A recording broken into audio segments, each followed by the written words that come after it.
guys! Welcome to my channel. I'm Noemi Paguntalan.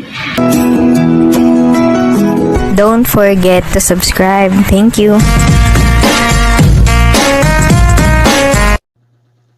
Hello guys, so welcome back sa aking YouTube channel.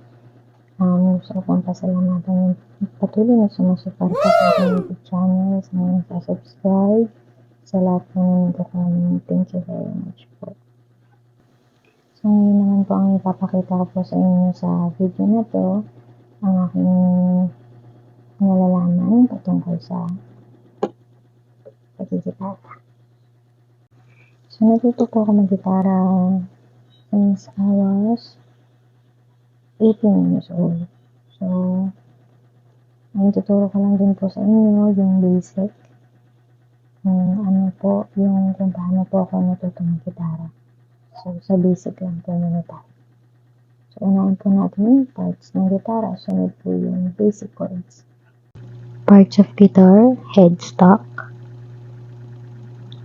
tuners, dyan po tinuto ng strings, tono ng gitara, sunod ang nut, yan po nakaibabaw yung strings, frets, yan po yung mga bawat pagitan ng frets, yan, makikita naman po yan.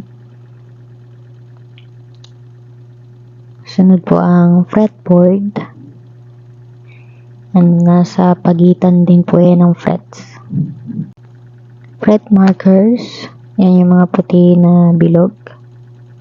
Sunod po ang strings. Neck, yung mahabang parts po ng gitara na yan. Pickguard, dyan po karaniwang nakapwesto ang kamay pag nag-i-strum. Then sound hole, yung and sumunod na rin po yung body, tray, saddle, bridge pins, and bridge.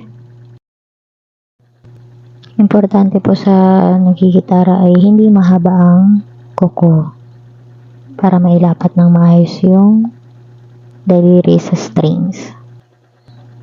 First chord natin ang D chord. Nasundan nyo lang po yung daliri ko and yung instruction sa screen. Yan po ang pwesto ng D. D chord.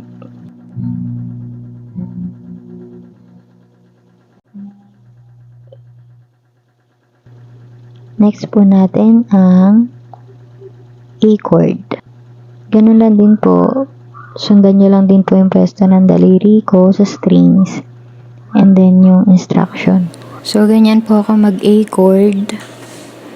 Yung daliri na nakikita nyo, pang minor po yan. Para kung sakali po na merong minor, madali lang pong mailalapat sa string. Pero sa mga sanay na po mag-minor, wala naman pong problema kahit anong pwesto po ng daliri sa A chord. Next na po natin ang G chord. Yan po, bali, 4 na daliri po ang gagamitin dito. So, sundan niya lang din po yung pwesto ng daliri ko and then yung instruction po na nasa screen.